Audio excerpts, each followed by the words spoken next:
చాలా మంది Sriram auto mall లో జరిగే బైక్స్ వేలం గురించి పూర్తి డీటెయిల్స్ చెప్పమని అడుగుతున్నారు. సో వారి కోసమే ఈ వీడియో. ఫ్రెండ్స్, మీరు కూడా శ్రీరామ్ ఆటో మాల్ వేలంలో బైక్ కొనాలన్నా లేదా మీరు మీ బైక్ ని శ్రీరామ్ ఆటో మాల్ బైక్స్ వేలంలో అమ్మాలనుకున్నా కూడా ఈ వీడియోని పూర్తిగా చూడండి. ఫ్రెండ్స్, ఒక చిన్న రిక్వెస్ట్, మీరు వీడియోని పూర్తిగా చూసి పూర్తి డీటెయిల్స్ తెలుసుకుని ఇవన్నీ మీకు ఓకే అనుకుంటేనే అక్కడికి వెళ్ళాలి. మీకు బైక్ కావాలంటే మాత్రం స్కిప్ చేయకుండా వీడియోని పూర్తిగా చూడండి. వీడియో మీకు నచ్చినట్లయితే వీడియోని లైక్ చేయండి, మీ ఫ్రెండ్స్ తో షేర్ చేయండి. అలానే ఈ వీడియో మీద మీ సలహాలు సందేహాలు మాకు కామెంట్ రూపంలో తెలియజేయండి. అలానే మరికొన్ని ఇలాంటి వీడియోస్ కోసం మన ఛానల్ ని సబ్స్క్రైబ్ చేసి పక్కనే ఉన్న బెల్ ఐకాన్ ని యాక్టివేట్ చేయండి. ఇక ఏమాత్రం లేట్ చేయకుండా వీడియోలోకి వెళ్ళిపోదాం. మీరు బైక్ కావాలనుకుంటే మాత్రం ప్లీజ్ వీడియోని స్కిప్ చేయకుండా పూర్తిగా చూడండి. ఎందుకంటే మీరు వీడియోని స్కిప్ చేశారంటే కొన్ని డీటెయిల్స్ మిస్ అవుతారు.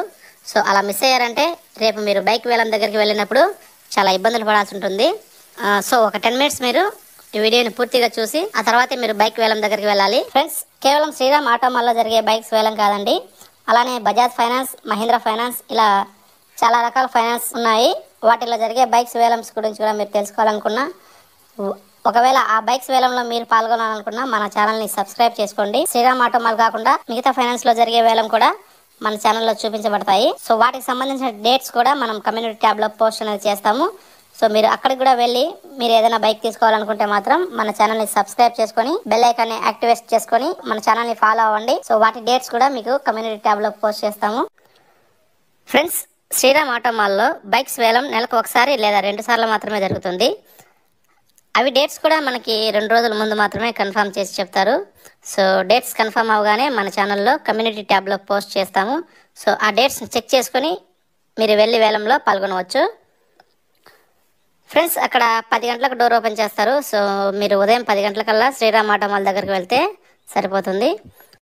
ఫ్రెండ్స్, అక్కడ 2 రకాల బైక్స్ ఉంటాయి. ఫ్రెండ్స్, ఒకటి ఫైనాన్స్ సీజ్ చేసిన బైక్స్, 2 బయట నుంచి సేల్స్ కోసం తీసుకొని వచ్చిన బైక్స్ ఉంటాయి. అలా బైక్ నుంచి తీసుకొచ్చిన బైక్స్ కి ఆల్మోస్ట్ అన్నిటికీ ఓనర్ తంబు ఉంటుంది, అలానే ఒరిజినల్ ఆర్సీలు కూడా ఉంటాయి. ఫ్రెండ్స్, అలా కాకుండా ఫైనాన్స్ లో సీజ్ చేసిన వెహికల్స్ కి ఒరిజినల్ ఆర్సీ అలానే ఓనర్ తంబు ఉండకపోవచ్చు. అవి వాళ్ళు ర్యాంప్ మీదకి వచ్చినప్పుడు ఒకసారి చెప్తారు, వెహికల్ కి ఒరిజినల్ ఆర్సీ ఉందా లేదా, ఓనర్ తంబు ఉందా లేదా అన్నది కూడా వాళ్ళు ఒకసారి చెప్తారు. ఫ్రెండ్స్, సో మీరు దానికి అనుగుణంగానే మీరు వేలంలో రేట్ అనేది పెట్టాలి. ఎందుకంటే ఓనర్ తంబు ఉంటే మీకు ఈజీగా ట్రాన్స్ఫర్ అయిపోతుంది. అలా కాకుండా మీకు ఓన్లీ ఆర్టీఓ ఫార్మ్స్ ఉంటే మళ్ళీ మీకు అమౌంట్ అనేది ఖర్చు అవుతుంది. కాబట్టి దానికి అనుగుణంగానే మీరు వేలంలో రేట్ అనేది పెట్టాలి. ఫ్రెండ్స్, మీరు ఇంకా ఏమైనా సందేహాలు ఉంటే మాత్రం ప్లీజ్ కామెంట్ చేయండి, వీలైనంత త్వరగా మీకు రిప్లై ఇస్తాము. అలానే ఫ్రెండ్స్, అక్కడ 10,120 రూపాయలు డిపాజిట్ కట్టాలి. సో మీరు వెళ్ళేటప్పుడే 10,120 రూపాయలు క్యాష్ రూపంలో తీసుకుని వెళ్ళాలి. మీరు ఫోన్ పే చేసే అవకాశం కూడా ఉంది. ఫ్రెండ్స్, కానీ మీరు ఆ వేలంలో ఎలాంటి బైక్ పాడుకోకపోతే మీరు క్యాష్ కడితే అదే రోజు మీ అమౌంట్ మీకు తిరిగిస్తారు. అదే ఫోన్ పే అయితే మీరు కట్టే అమౌంట్ అనేది కంపెనీ అకౌంట్ లోకి వెళ్తుంది. కాబట్టి మీ అమౌంట్ మీకు రిటర్న్ ఇవ్వడానికి దాదాపు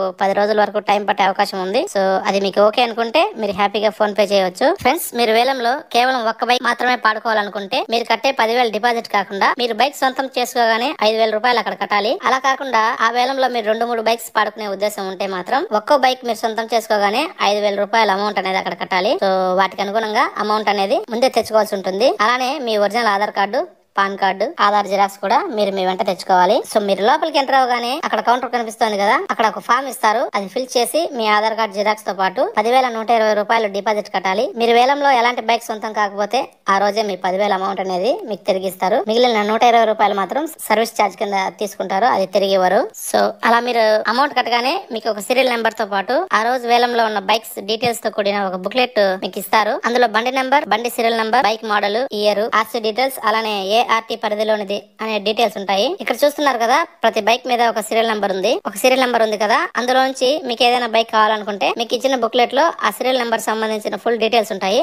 ఒకసారి చెక్ చేసుకోండి. అలానే బైక్ ని ఫిజికల్ గా 1-10 సార్లు చెక్ చేసుకోవాలి. అలానే ఆ బైక్ మీద ఆన్లైన్ లో చలానాలు ఏమైనా ఉన్నాయా అని కూడా చెక్ చేసుకోవాలి. ఎందుకంటే మీరు పాడుకున్నాక చలానాలు చెక్ చేసుకుంటే అవి మీరే కట్టుకోవాలి. సో అదే మీరు ముందే చెక్ చేసుకున్నారంటే దానికి అనుగుణంగానే మీరు వేలంలో రేట్ అనేది పెట్టవచ్చు. సో ముందే చెక్ చేసుకోండి. ఆ బైక్ కి కీ ఉంటే వాళ్ళు కీ ఇస్తారు. ఒకవేళ కీ లేకుంటే మాత్రం బైక్ కీ కూడా మనమే చేయించుకోవాల్సి ఉంటుంది. ఇక్కడ 90% బైక్స్ కి ఒరిజినల్ ఆర్సీలు ఉండవు. ఫ్రెండ్స్, కేవలం ఆర్టీఓ ఫార్మ్స్ మాత్రమే ఇస్తారు. అది మీరే ఓనర్ తో మాట్లాడుకుని మీ పేరు మీదకి మార్చుకోవాల్సిన బాధ్యత పూర్తిగా మీదే. సో దానికి అనుగుణంగానే మీరు వేలంలో పాడుకోవాలి. ఫ్రెండ్స్, మీకు ఇచ్చిన లిస్ట్ లో ఉన్న వెహికల్స్ కాకుండా బయట నుంచి కూడా కొన్ని బైక్స్ వస్తుంటాయి. అవి మీకు ఇచ్చిన లిస్ట్ లో ఉండకపోవచ్చు. అవి కూడా ఒకవేళ మీరు తీసుకోవాలనుకుంటే ఆ బైక్స్ వచ్చి అక్కడ ఆగినప్పుడు వాటిని ఒకటికి 10 సార్లు చెక్ చేసుకోవాలి. వాటికి కూడా ఒక సీరియల్ నెంబర్ అయితే ఇస్తారు. కానీ మీకు ఆ సీరియల్ నెంబర్తో మీకు ఇచ్చిన బుక్లెట్లో డీటెయిల్స్ అయితే ఉండకపోవచ్చు. ఎందుకంటే అవి బయట నుంచి వ్యక్తులు ఎవరైనా సేల్ చేయాలని తీసుకొచ్చినప్పుడు వాటికి అప్పుడు ఒక సీరియల్ నెంబర్ ఇచ్చి ఆ సీరియల్ నెంబర్ తో వాటికి సేల్ కోసం తీసుకొస్తారు. ఆ వెహికల్స్ మాత్రం ర్యాంప్ మీదకి వచ్చినప్పుడు మాత్రమే వాటి డీటెయిల్స్ చెప్తారు. సో మీకు వాటిని కూడా ఒకసారి వాటిలోంచి కూడా మీకు ఏదైనా బైక్ కావాలనుకుంటే మీరు ర్యాంప్ మీదకి వచ్చిన తర్వాత అయినా కూడా బాగా చెక్ చేసుకోవచ్చు.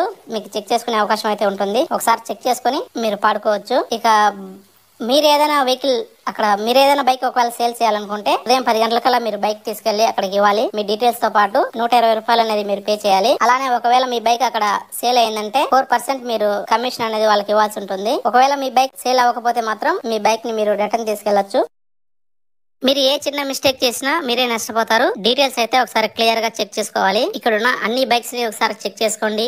వాటిలో మీకు కావాల్సిన బైక్స్ ని సెలెక్ట్ చేసుకుని వాటి సీరియల్ నెంబర్ నోట్ చేసుకుని పెట్టుకోండి. అలానే మీరు సెలెక్ట్ చేసుకున్న బైక్స్ కి ఒరిజినల్ కీ ఉందా, ఇన్సూరెన్స్ ఉందా, లేదా ఓనర్ తంబు ఉందా, ఆన్లైన్ లో ఏమైనా చలానాలు ఉన్నాయా, అలానే ఫిజికల్ గా ఒకటికి 10 సార్లు బైక్ ని చెక్ చేసుకుని మీరు సీరియల్ నెంబర్ ని కరెక్ట్ గా నోట్ చేసుకుని పెట్టుకోవాలి. సో వెహికల్ ర్యాంప్ మీదకి వచ్చిన తర్వాత మీరు కన్ఫ్యూజ్ అవ్వకుండా మీరు నోట్ చేసుకున్న సీరియల్ నెంబర్ ని ఎంతవరకు అయితే అమౌంట్ పెట్టాలనుకున్నారో అంతవరకు మాత్రమే మీరు అమౌంట్ అనేది పెట్టుకోండి. ఫ్రెండ్స్, వేలంలో పక్క వాళ్ళని చూసి మాత్రం మీరు అమౌంట్ అయితే ఎక్కువ పెట్టద్దండి. మీకు ఆ బైక్ ఎంత వరకు మీరు పెట్టగలుగుతారో దానికి అనుగుణంగానే మీరు అమౌంట్ అనేది పెట్టుకోండి.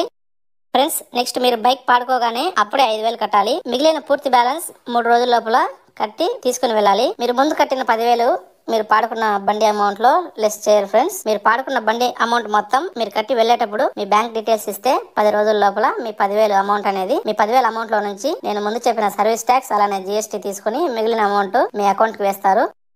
అంటే ఎగ్జాంపుల్, ఇప్పుడు మీరు 50,000కి బైక్ తీసుకున్నారనుకోండి, మనం ఫస్ట్ 10,000 పే చేసాం కదా, ఇక 40,000 మనం పే చేయాలంటే అలా కాదు ఫ్రెండ్స్. మీరు 50,000 మొత్తం అమౌంట్ అనేది 3 రోజుల లోపల కట్టి మీ బైక్ తీసుకోవాలి. అలానే మీరు బైక్ తీసుకుని మీరు వెళ్ళేటప్పుడు మీ బ్యాంక్ డీటెయిల్స్ ఇస్తే మీరు ఎవరైతే ముందు అక్కడ డిపాజిట్ చేసి ఉంటారో వాళ్ళ బ్యాంక్ డీటెయిల్స్ మాత్రమే ఇవ్వాలి ఫ్రెండ్స్. వేరే వాళ్ళ డీటెయిల్స్ ఇస్తే వాళ్ళు యాక్సెప్ట్ చేయరు. సో మీరు ఎవరైతే డిపాజిట్ కడుతున్నారో వాళ్ళే రావాలి. మీరు బైక్ తీసుకునేటప్పుడు కూడా వాళ్ళే రావాల్సి ఉంటుంది. ఎవరైతే వేలంలో పార్టిసిపేట్ చేసి బైక్ పాడుకున్నారో వాళ్ళు మాత్రమే రావాలి. వాళ్ళే బైక్ తీసుకెళ్ళాలి. వెళ్ళేటప్పుడు వాళ్ళ బ్యాంక్ డీటెయిల్స్ అనేది అక్కడ ఇస్తే నేను చెప్పిన విధంగా మీరు పాడుకున్న బైక్ కి 2% ప్లస్ ఆ 2% మీద 18% GST అనేది కట్ చేసుకుని మిగిలిన అమౌంట్ ని మీ అకౌంట్ కి వేస్తారు. సో అది కూడా మీరు ఒకసారి నోట్ చేసుకోండి. ఫ్రెండ్స్, మీరు కేవలం అక్కడ పాడుకున్న అమౌంటే కాదు, 2% సర్వీస్ ట్యాక్స్, అలాగే ఆ 2% మీద GST అవన్నీ దృష్టిలో పెట్టుకొని అలానే RTO ఫార్మ్స్ ఇస్తారు. సో దానికి మీకు అమౌంట్ ఖర్చు అవుతుంది. అది కూడా మీరు ఒకసారి దృష్టిలో పెట్టుకొని ఇవన్నీ టాలీ చేసుకున్న తర్వాతే మీరు వేలంలో అమౌంట్ అనేది పాడుకోవాలి. బయటతో కంపేర్ చేసుకొని. ఫ్రెండ్స్, మీకు ఇంకా ఏమైనా సందేహాలు ఉంటే మాత్రం ప్లీజ్ కామెంట్ చేయండి. వీలైనంత త్వరగా మీకు రిప్లై ఇస్తాము.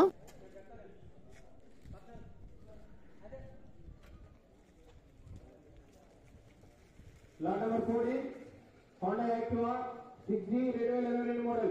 Honda